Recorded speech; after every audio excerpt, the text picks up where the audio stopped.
नमस्कार, मी अपर्णा चौधरी. प्रबोधन दिशा न्यूजमध्ये आपले स्वागत.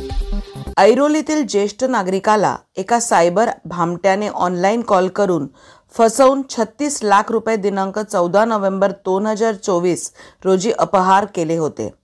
त्यानंतर दुसरी घटना घडली. ऑनलाईन शेअर बाजारात गुंतवणूक करून जास्त परताव्याचा आमिष दाखवून सुमारे 8.5 लाख रुपयांची फसवणूक करण्यात आली होती.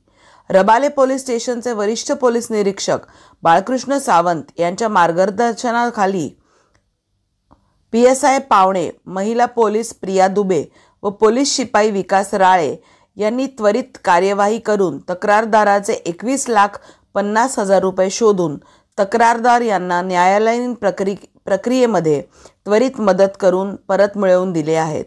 तर ऑनलाईन शेअर बाजारात गुंतवणूक करून जास्त परताव्याचा आमिष दाखवून 8.5 लाख रुपयांची फसवणूक करण्यात आली होती. तातडीने शोध घेऊन 6,75,000 रुपये परत मिळवून दिले. त्याबद्दल तक्रारदार यांनी पोलीस ठाण्यात येऊन त्यांना मोलाची मदत करणारे व पैसे परत मिळवून देणारे पोलीस अधिकारी पावणे, महिला पोलीस शिपाई दुबे व पोलीस शिपाई राळे यांचे दोन्ही तक्रारदार यांनी आभार व्यक्त केले.